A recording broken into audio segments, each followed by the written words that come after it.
Qualifié naguère de passionnant et illisible, le journal de Gouberville n'est pas connu pour sa qualité littéraire. L'évidence de son intérêt documentaire prime évidemment, tout comme son statut, de texte représentatif du moyen normand.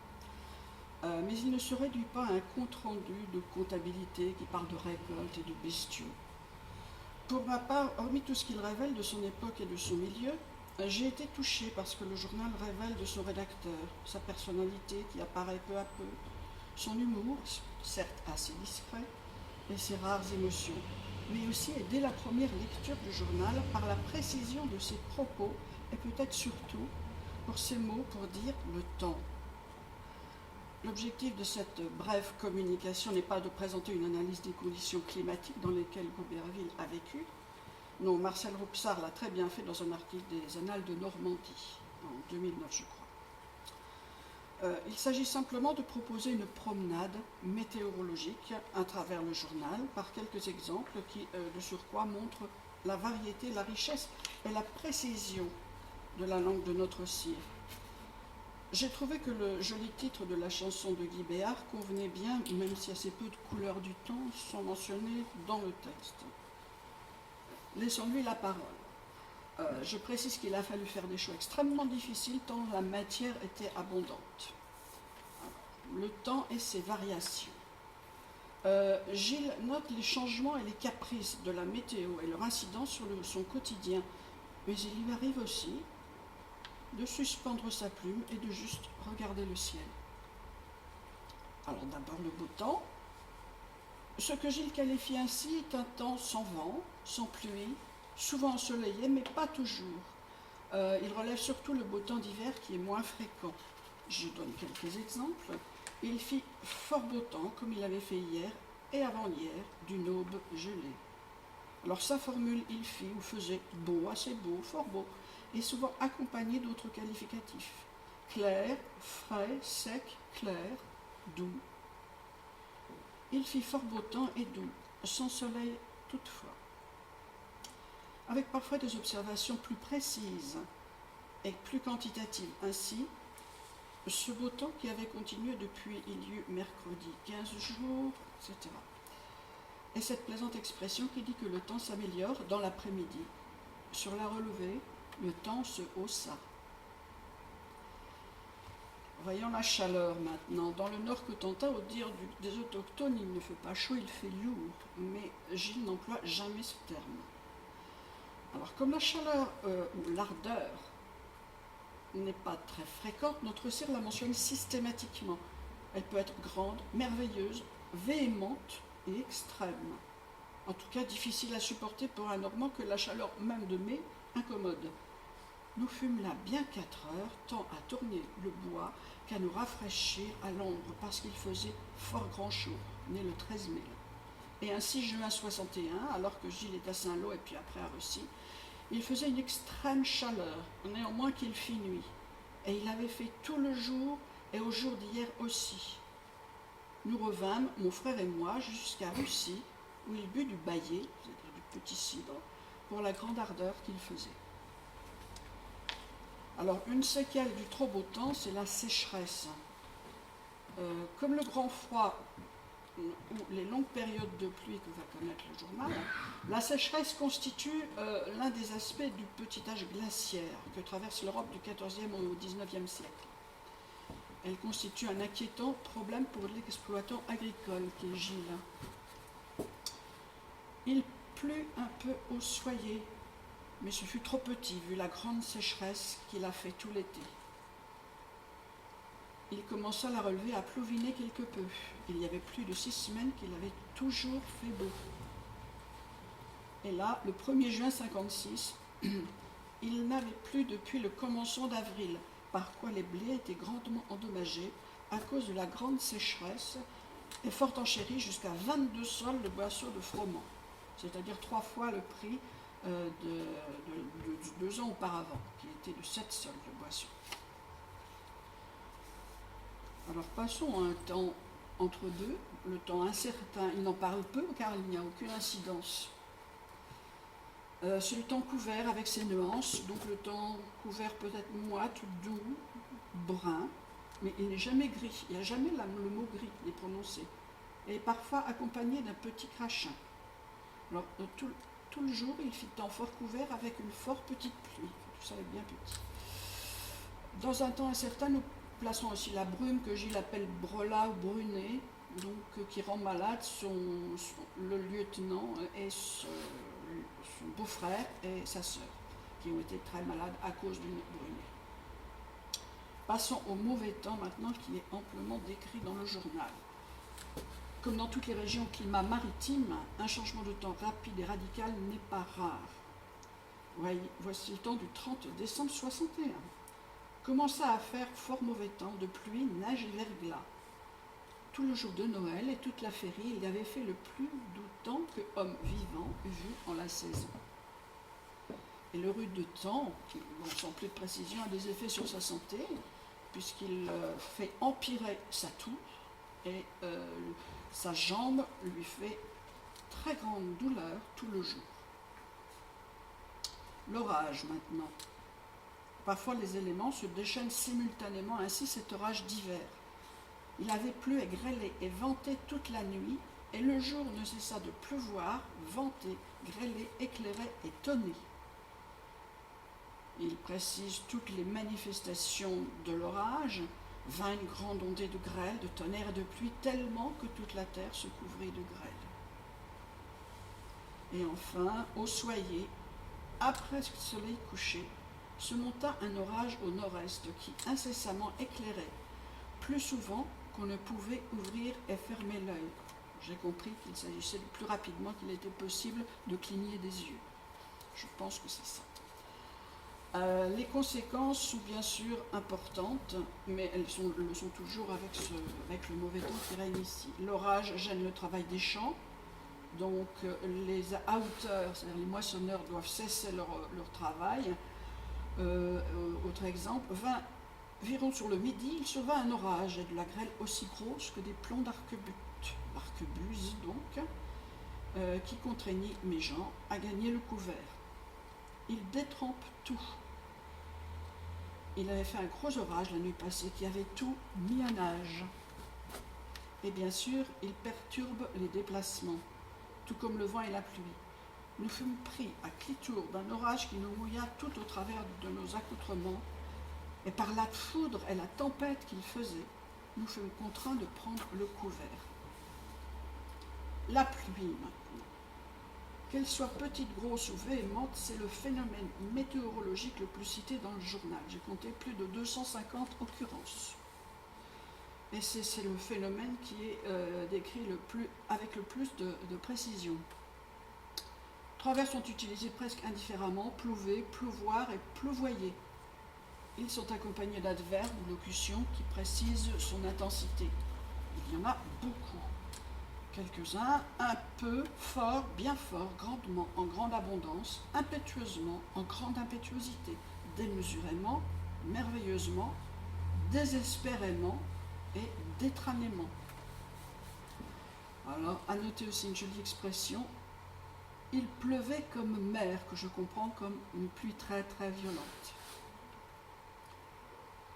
Sa durée est variable, alors hormis lorsqu'il pleut incessamment, la pluie peut tomber plusieurs fois, ou 5 à 6 fois dans une journée.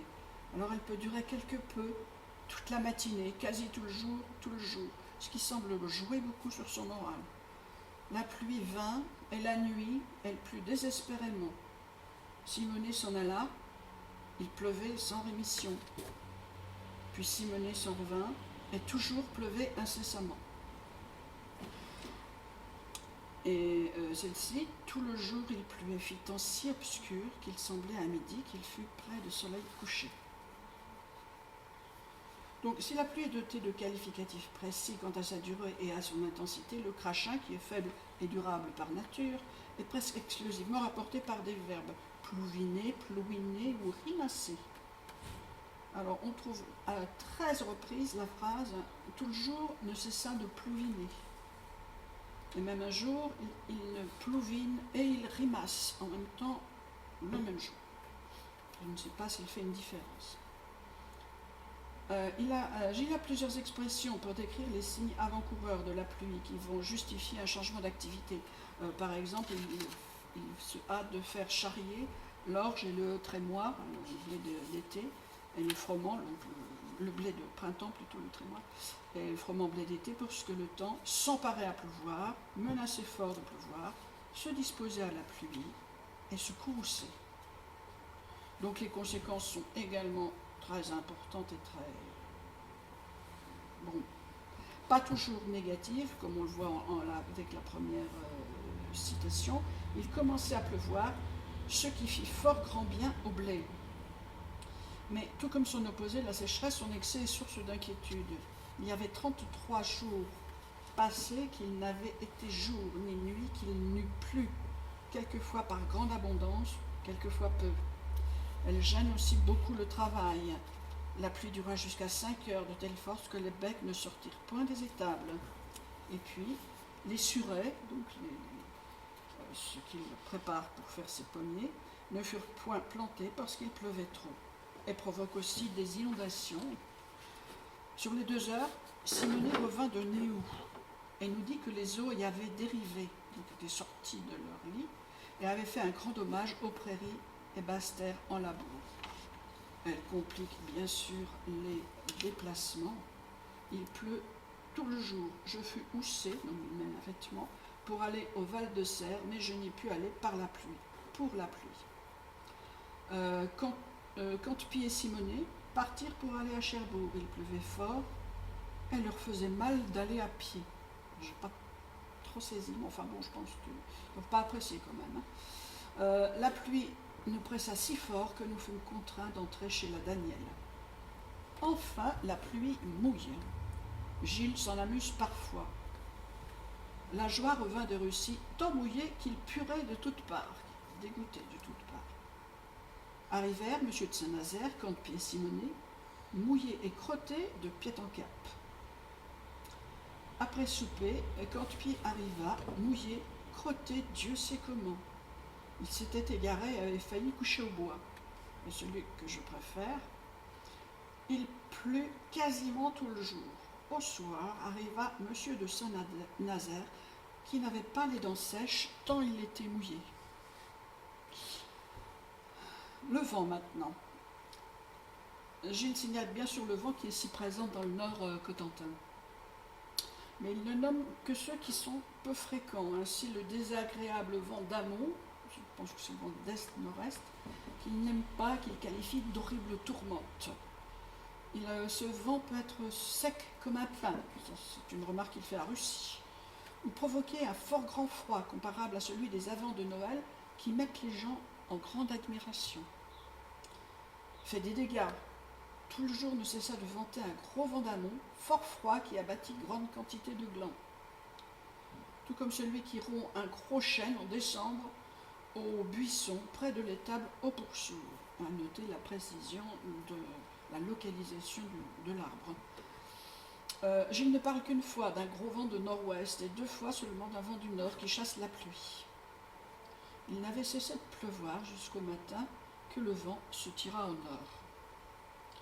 Gilles ne nomme jamais le vent d'ouest. Je ne l'ai pas remarqué, peut-être inutile, mais je ne l'ai pas vu. Le vent dominant, le vent d'ouest est le vent dominant de la région. C'est celui qui, accompagné de pluie, se transforme en tempête. Donc nous arrivons aux tempêtes.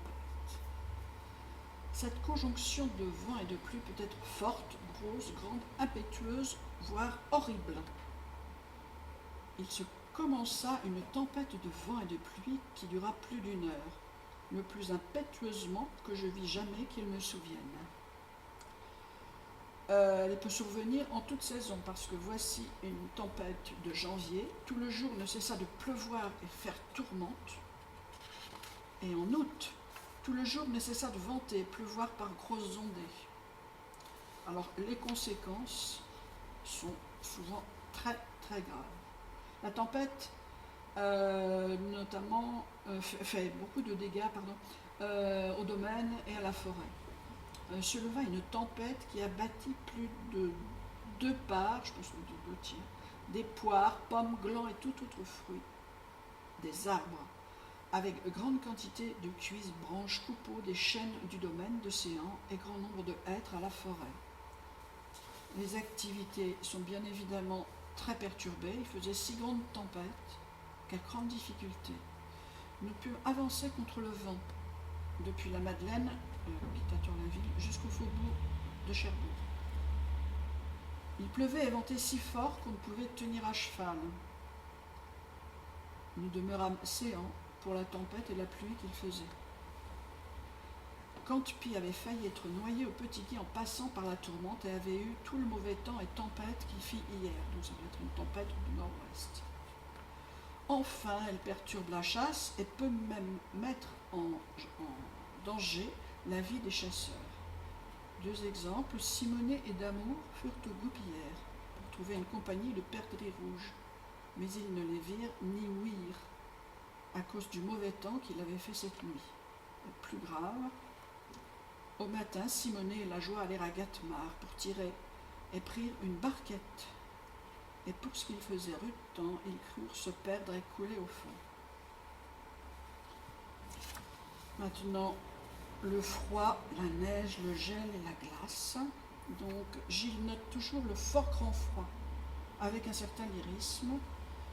Sur la relevée, vint une gelée si soudaine et si âpre qu'on voyait geler l'eau et blanchir la terre. Il gelait et faisait fort grand froid et beau clair de lune.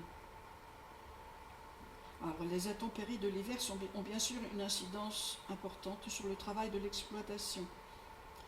Je ne bougeais qu'avec Martin Pivin qui fit de la latte tout le jour en la salle pour le froid qu'il faisait dehors. La neige et la grêle nous chassèrent, nous prîmes le couvert chez Tupin. Pendant qu'il neigeait, je donnai un pot de cidre aux essarteurs et un pain. Après la bouffée passée, ils retournèrent en besogne. Il neige pratiquement tous les hivers, probablement en raison du petit âge glaciaire. Il fit fort grand froid au Soyer. Les neiges varient, pas toujours des neiges, toujours au pluriel. Je bougeais de Séan, les neiges étaient grandes et le lendemain était jusqu'aux genoux. Il neigea fort quand Pi fut à Saint-Pierre et nous dit qu'il n'y avait quasi personne à cause des neiges. La glace portait partout et il était encore fort neigé. Enfin, les neiges s'en allèrent. Et maintenant une jolie image. Il commença à neiger. Tout était blanc, de sorte qu'on eût bien pu suivre un lièvre à l'étraque. Donc cette jolie image nous conduit au simple plaisir des mots, plus simplement au bulletin météorologique. Voici quelques simples évocations des couleurs du temps qui disent juste le plaisir de l'instant et montrent le talent de Gilles de Gouberville à susciter les images, même si certains mots ont changé du sens. En voici quelques-unes. Nous l'avons vu un jour de soleil, de gel. Il aime le clair de lune. Il était 7 heures sonnées quand nous partîmes de Valognes. Il faisait fort beau temps et clair de lune. Après souper, sur les 9 heures, nous retournâmes à Gatmar, voir la mer qui entrait à grande force. Il faisait fort beau clair de lune. Et Poté s'en alla après souper à Tour-la-Ville. Il faisait beau clair de lune. Il adore vraiment le clair de lune. Et le fort beau temps de la fin d'année l'inspire. Et il fit fort beau temps tout le jour, comme il avait fait tous les jours depuis Noël, le plus doux que jamais homme vit faire en cette saison. Il fit un temps fort doux et gracieux, comme s'il avait été le mois d'avril. Il fit un fort beau jour, clair, chaud et serein. Tout le jour de Noël et toute la féerie, il y avait fait le plus doux temps que homme vivant eût vu en la saison. Il n'est possible que avril pût être plus doux ni paisible. Enfin, Gilles aime tout autant la sérénité d'un temps exceptionnellement beau que la fureur d'une grosse tempête. Il se laisse aller, certes brièvement, à ce qui pourrait être de la poésie. Il fit fort beau temps, doux et clair comme cristal. Donc, petit clin d'œil à Robert de Rouvillois qui avait choisi cette expression pour son livre. Et un jour d'octobre à Gouberville. Il fit grande tourmente au matin et grande pluie, lesquelles passées, je m'en allai voir la mer, qui était merveilleusement émue, encore plus qu'hier. Après avoir été là 1 heure, je m'en revins. C'est tout. Donc pour conclure, je dirais que Gilles était un homme observateur, curieux de tout ce qui l'entourait, un homme actif que la vie intéressait, qui a voulu, par ses mots, en pérenniser certains instants. En 1549, il justifie l'existence de son livre par des raisons comptables, simplement mise et recettes faites depuis le lundi 25 mars 49. Dans les registres suivants, les 2 registres, donc celui de 53 et de 57, il complète cette sobre présentation. J'ai résumé donc, les mises et recettes, toujours, depuis le temps, avec le compte-rendu des choses qui, tant pour mes affaires que pour celles d'autrui, se seraient trouvées avec les miennes. Donc, dire le temps qu'il fait partie de ces choses, selon moi. Nous avons vu la précision et parfois la singularité de ces descriptions. Il va les développer au fil du journal. Son vocabulaire et son style, pour les dire, vont s'enrichir peu à peu, tout comme ceux de la plupart des domaines qu'il évoque d'ailleurs. Gilles apprécie de plus en plus l'acte d'écrire. Donc non, évidemment, Gilles de Gouberville n'est pas Montaigne, mais ce n'est pas grave. Au-delà du temps, il nous apporte beaucoup lui aussi. Son livre, document si important pour la connaissance du Cotentin du XVIe siècle, a fait de lui notre ami.